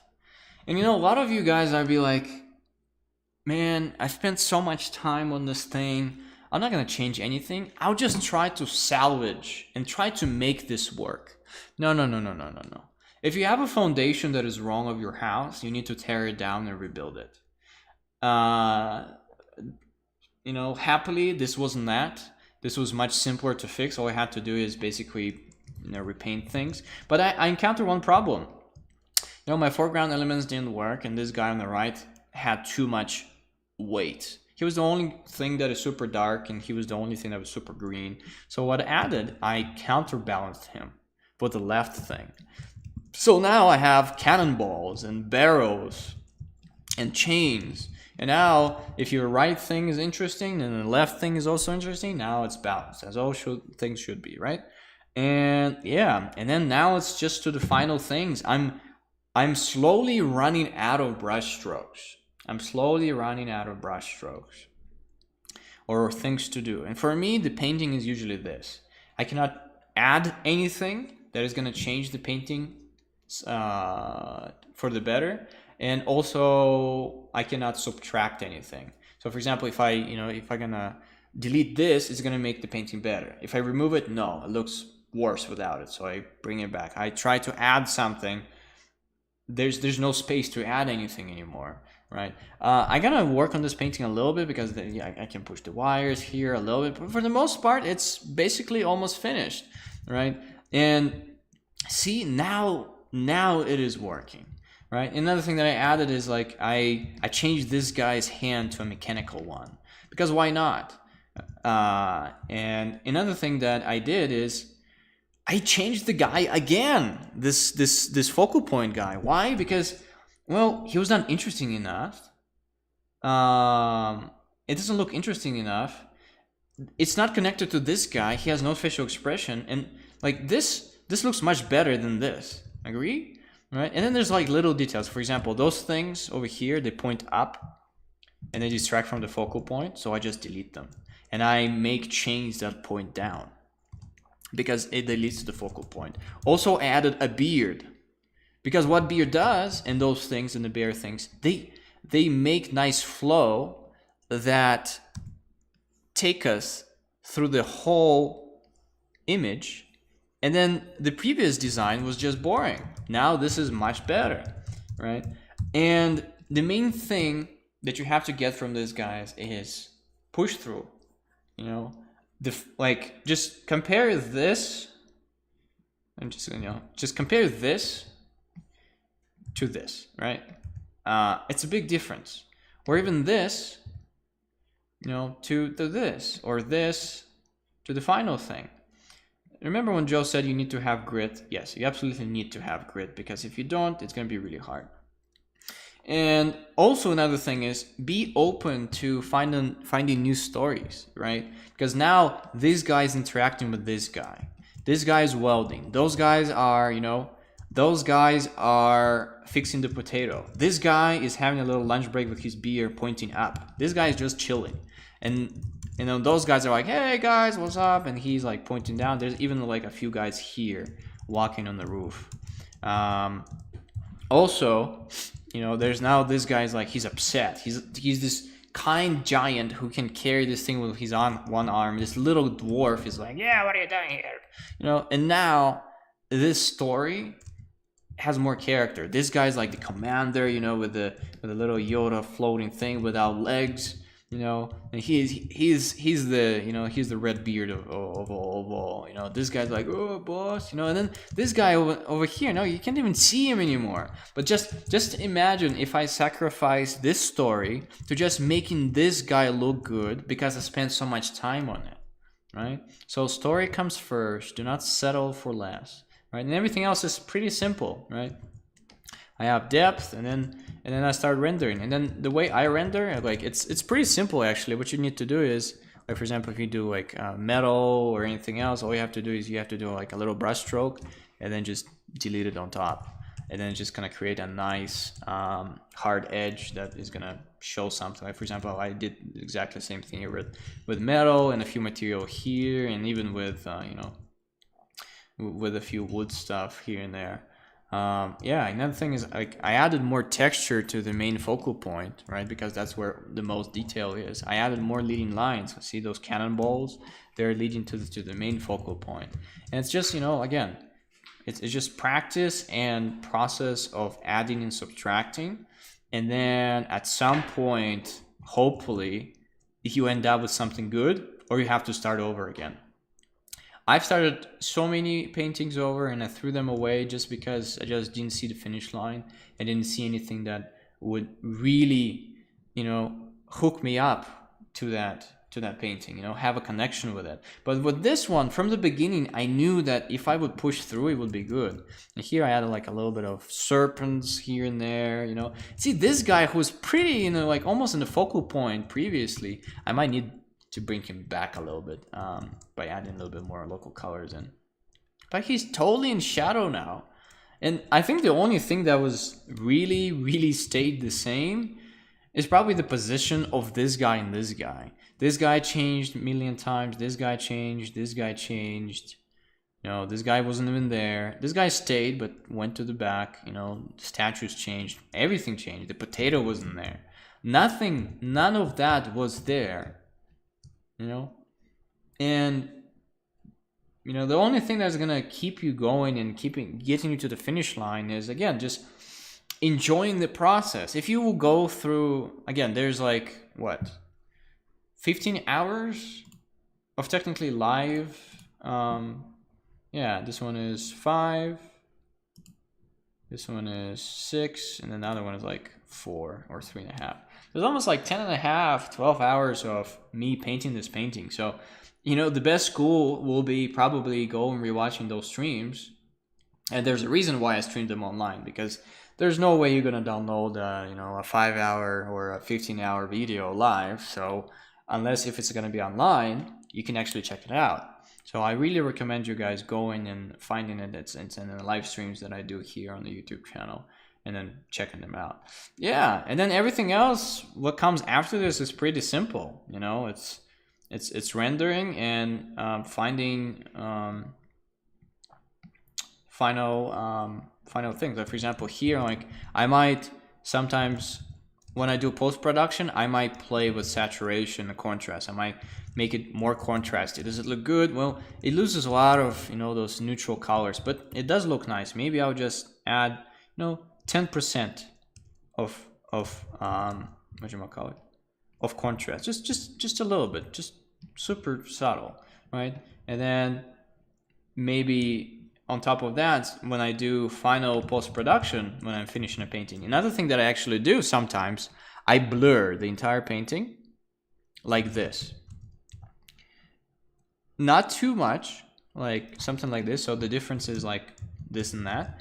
And then what I do is I start erasing on top of my painting where my focal points are.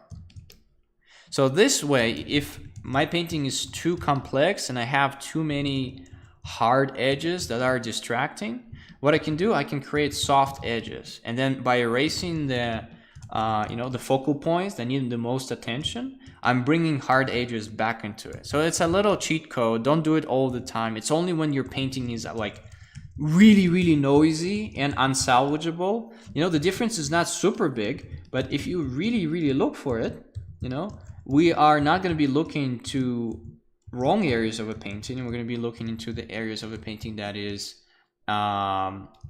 really, really important. I'm not going to do it for this painting. Also, another thing that I do sometimes is I add grain on top, depending how complex the painting is. I think this one has a lot of texture in it already, but the grain looks something like this if I pump it up to a max, right? So we can do it like very subtle. For example, we can do it something like this, and it just adds extra texture and then just unifies everything. So if we just, if we just toggle it on and off, it's not big of a difference, right? And I usually leave it like almost unnoticed.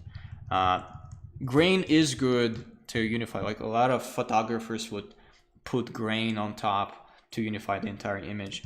And then what I would do after I would, let's say, added the grain, but I'm not gonna add the grain here. Another thing that I would do is, let's say this is my final painting, I would turn the entire painting. This is kind of looks cool actually. If your values are correct and your colors are correct, it's really fun to reverse your colors because the scene looks really spooky and weird. Maybe I should just post it like this. I don't know. It's gonna be pretty sci-fi. So the reason why I did it here is I have my painting on top. I already showed you this trick, right? And then I just gonna take a texture brush, and then what I'm gonna do is I'm gonna slowly, either I can put it on top and make it as a mask, or I can have this on top and then erase the other layer. Doesn't matter. So then what I do, I just paint with white, and then I would just start layering in some some grain in there, so I have a complementary color in the shadows of my focal point. So for example, here I can have a little bit of a grain doing this, and I can always make it subtle, so I can change the opacity of it. It doesn't work all the time, but sometimes you can get really interesting effects with it. Here it doesn't look good because it's a pretty noisy image already. So if we're going to be adding some blues or anything else, but if you have a pretty complementary image, let's say if you have a sunset or if you have a night sky and then everything else, what you can do, you just can reverse the colors and then just erase on top of it, so you can have a little bit of that grain. See, like over here, you can have a little bit of complementary colors in the shadows. Doesn't always work, but it's a nice trick to have up your sleeve if you want to do anything. Another thing that sometimes you might have a very boring painting. So for example, here I'm like, you know what, everything is too orange, so you know what, I'm just gonna add like a blue or a white, maybe button on his beard that illuminates him all blue, for example. That's also what you can do sometimes without changing anything. Yeah, and then to the boring stuff, let's just dissect it from our regular checklist. Does anyone remember our checklist from previous thing? Let me find it. The thing is, for me, let's see, color keys, gesture, what are keyframes? Here you go. Here's our checklist, right? So I'm just gonna put it on another monitor, so I can just go, thing by thing. So first, serves a purpose in a bigger story. Does this serve a purpose in a bigger story? Well, yeah, it does. We know that the Vikings are actually making the ships now, and it brings questions. What's going to be next, right? Right. What about raises good questions and answers some of them? Yeah, it does it. Okay, cool. All right, let's go next. And that's the main two questions that we need to ask ourselves. Let's now look to the, how to make it look pretty.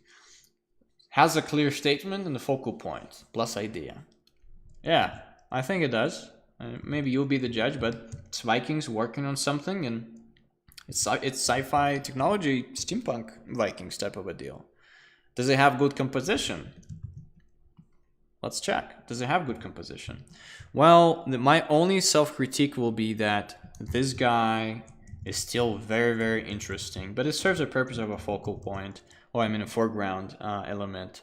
But for the most part, we look here, but then we look here right away. So, and the main idea of this painting that you walk into this Viking shop and everything is just all over the place. Things, smoking, things exploding, things making noise. So if we, for a split second, open our eyes and look here for a moment, but then we still get here, I think this is okay. So I would give myself, 4 out of 5 for the composition in terms of color, right? Because this green is still distracting. I didn't find a solution to make it otherwise. Yeah. So for example, leading lines wise, let's look at the leading lines. I think it's a pretty good painting. Why? Well, because first the focal point, right? The guiding lines go here, they go here, they go here, they go here, they get into the guy has a nice guiding line like this, goes like this. Now it goes into the wire, and then from the wire either goes up this guy's sleeve or goes up the smoke. The smoke leads, well, actually leads away, but it's okay. It leads towards this guy and it brings us back. You know, we go here, there's a leading line here, there's a leading line here. Then this whole thing goes into those guys. There's leading lines here with statues that go up. There's a leading line here. Then we go through the head or through this thing. And then we go back into the painting, right? So this painting has pretty good flow, I would say. Is there enough flow lines, guys? So this painting has pretty good flow. We can go through the entire painting and our eye is entertained. So yeah, I think flow-wise, it's good. Let's look at shapes and values and detail. Let's look at values first. So values, does it look good? Well, if we look from far away, our focal point is clear. It's on the left and a little bit on the right, right? We have three guys. Shapes are interesting. Silhouettes are interesting. This guy is spiky. This guy is round. This guy has actually both of those traits, actually a little bit here and there. There's nice silhouettes that are readable. And the shapes have variety. Not everything is super repetitive. But at the same time, we have repetitive shapes to have some, rhythm in there. Yeah, so detail. What about detail? Well, detail is placed around the focal point the most. You know, this guy's the most detailed, this guy's the most detailed, and then there's dudes there, and everything is in the right place, and everything else has a little bit less detail than they are. So in terms of that, it's good. Flow, we already checked that in. Okay, let's get to the point number 3. And if no one is, no one knows, I'll just do this so you can understand what I'm talking about. Yeah, those are previous 2 points. So let's get next to the next one. What's next? Good values. So good contrast, check. Depth, check. Good lighting. Well, I think it's a good lighting. I hope it is for you guys at least, but I think it's pretty good lighting. Color, emphasize story. Story is here, you know, smoky, sweaty, foggy. I think color didn't have too much of a role here. Instead of, like, the only thing that it really does for us here is like the color green represents the sci-fi element type of a deal. Yeah, I think color-wise it's okay. We didn't have that much, range to show drama through color here. It's just the temperatures are good. It's not distracting. The mood is there. Highlights, the focal point. Yep. And then render, detail, texture, design. Yeah, texture and detail is in the main focal point. And the most saturated colors are in the main focal point.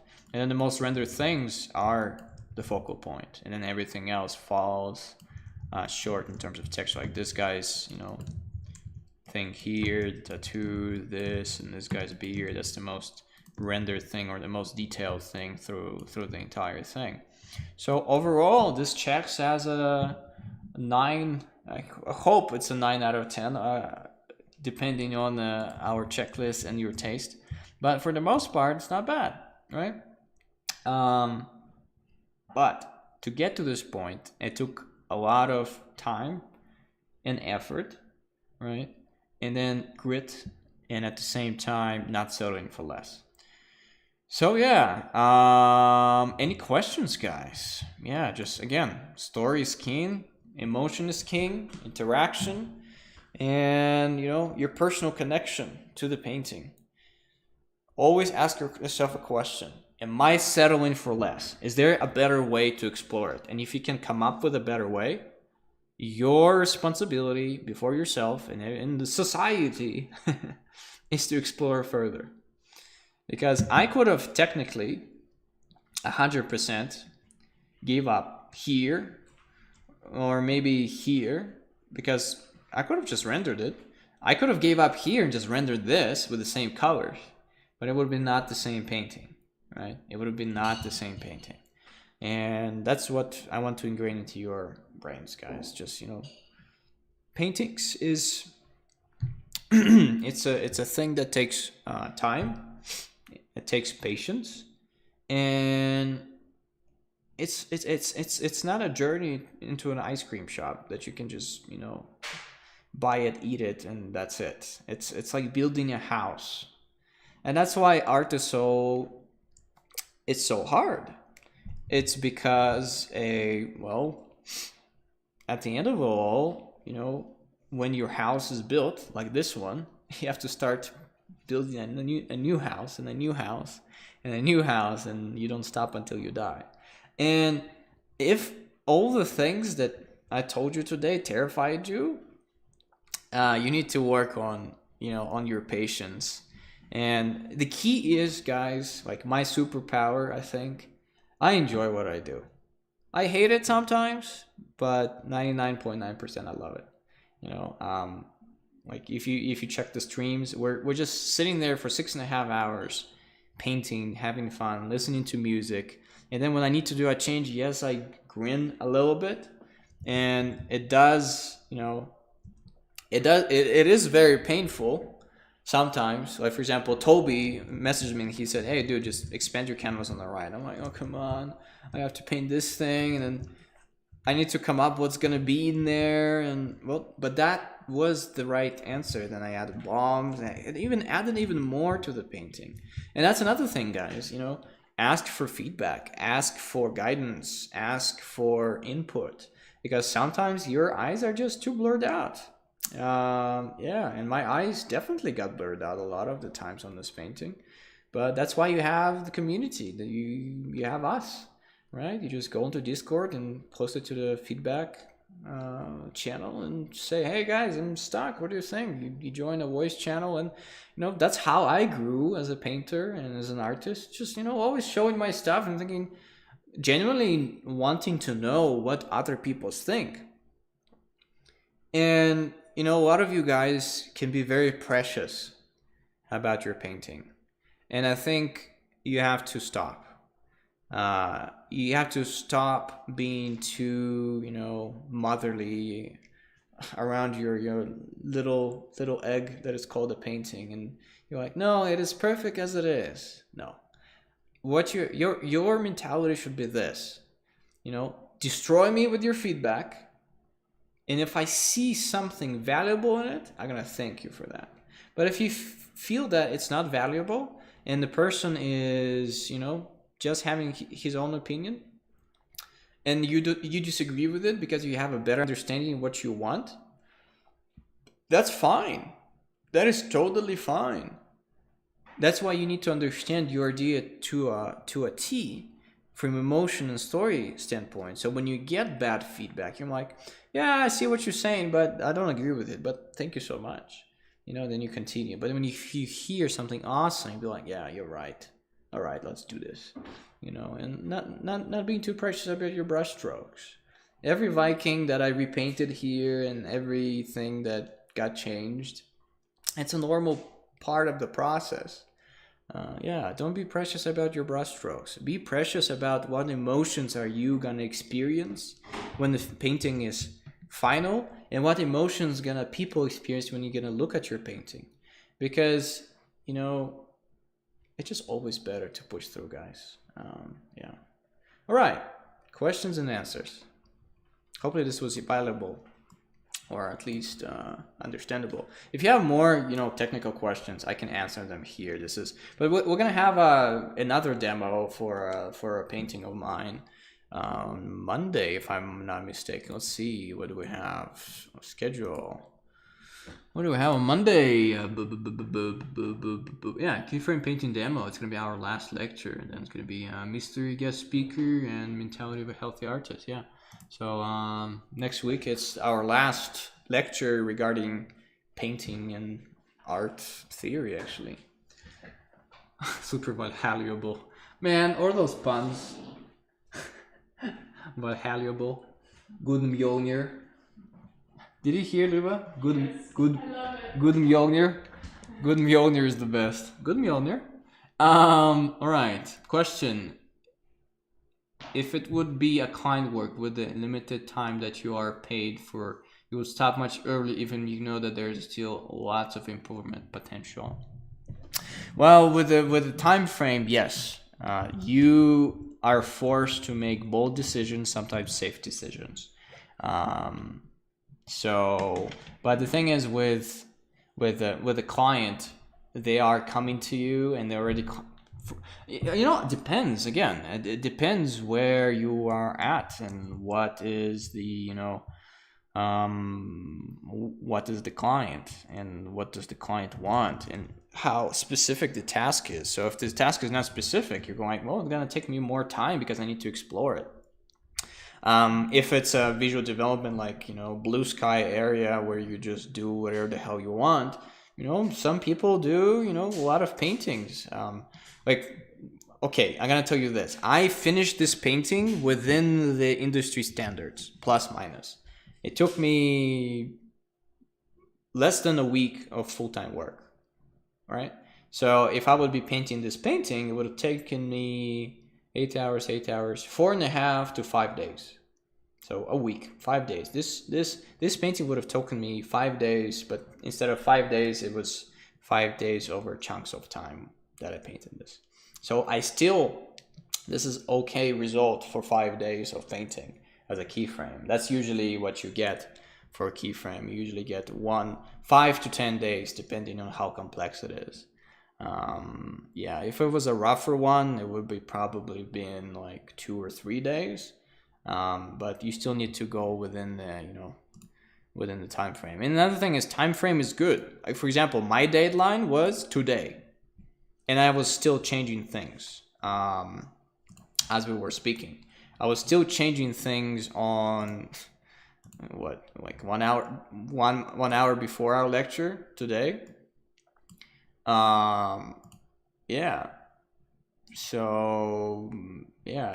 it's totally fine. I just end up usually working on a painting in my free time, then client won't pay me for. That's bad. You need to account, like, you either underselling yourself or overselling yourself. So why am I saying overselling? So if a client comes to you and say, hey, you have 3 or 4 days to do it, and then you said, yes, I can do it, that means you're overselling yourself. That means you are like, and that's another thing. Like, if you're faster, you can charge more money per keyframe if you're going to do it in 2 or 3 days. But if you are,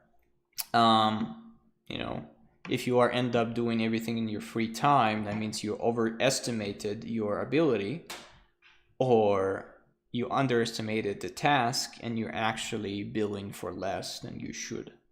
So that's another thing, guys. Don't agree to any price right away. You need to figure out first what the task is, and then have enough experience to figure out how long it will take you.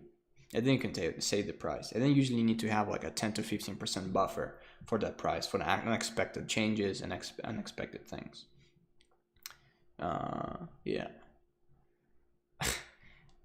No, Antonina, you have no idea. I'm average on speed, I think. I just know people who are, rocket ships when it comes to painting. Like, for example, Toby is like insane. I worked with him when I was working just on one painting. He did like 2 or 3. I was like, dude, just, stop. But again, Toby is a mutant. I think he's not from this planet and he was genetically modified. Any more questions, guys? Maybe technical one, maybe something was unclear. I like the long beard Viking so much, I bet he might make a ton of money on beard shampoo commercials. Oh yeah, dude, 100%, Natasha.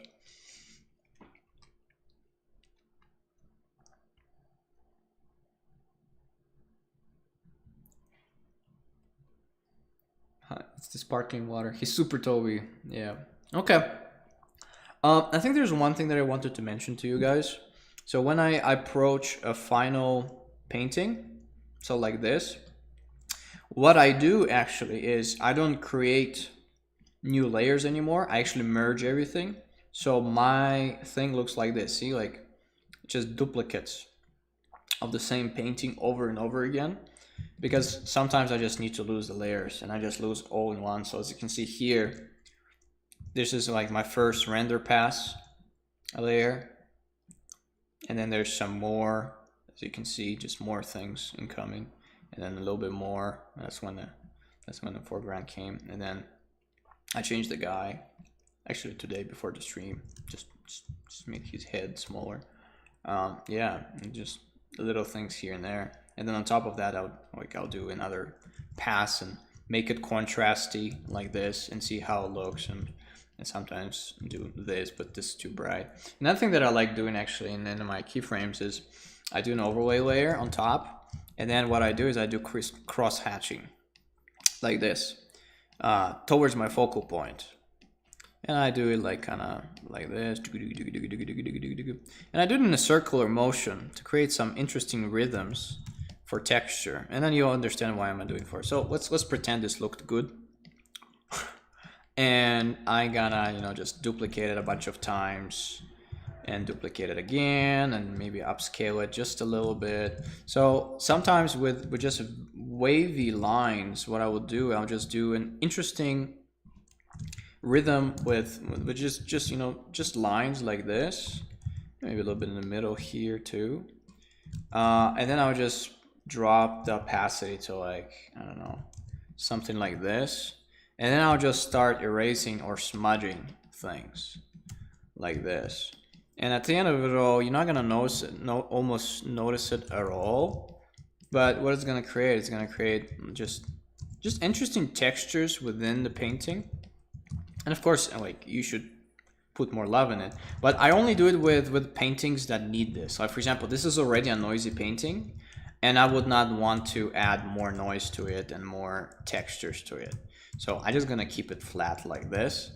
Yeah, and same thing I didn't do with this one. I didn't do any detail there, but I did it with Olaf and Gruel a lot. Those paintings, I did it a lot with them because those paintings were simpler, and usually when you do those sketchy lines, it's usually when your painting is on more on an unrendered side.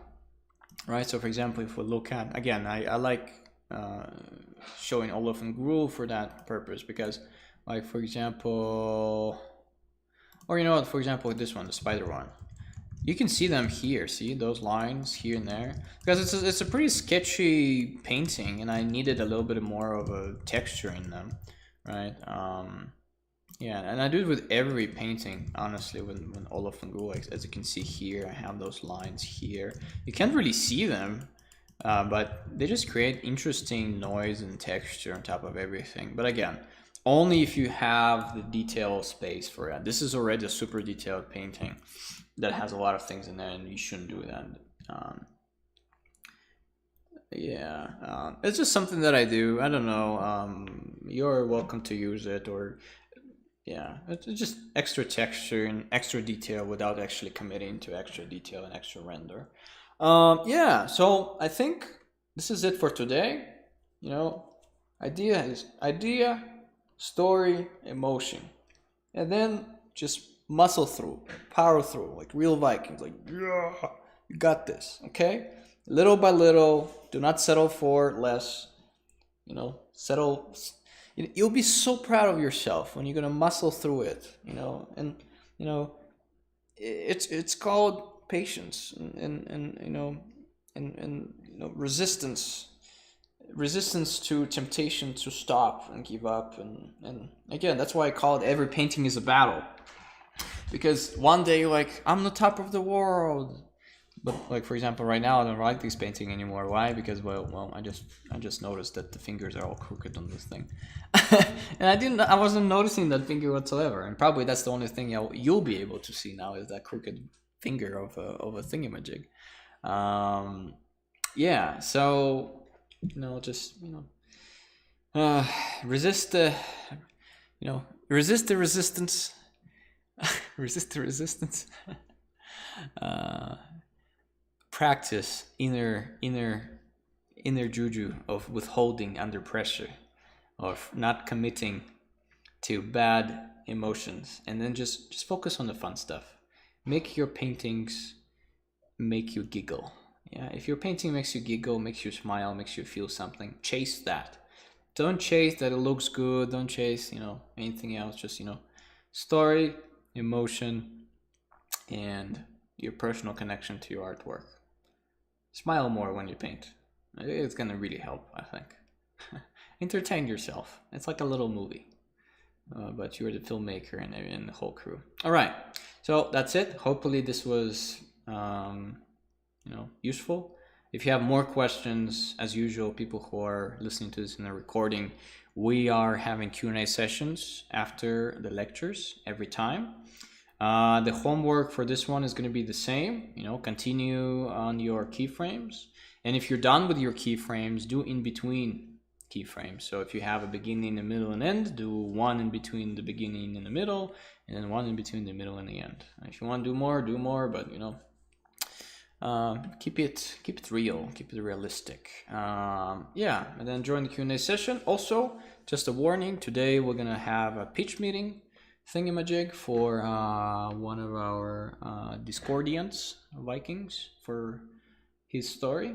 So if anyone wants to join after the Q&A session, please do. And yeah, you're the best Vikings I ever known. You're the best. You got this. Cold showers, good food, go for a run, put your bum-bums in a chair, and then have fun. And at the end, we're all gonna go to Valhalla. Something like that. I have nothing to say anymore. Anyway, go away now. Anyway, I love you guys. See ya. Blah, blah.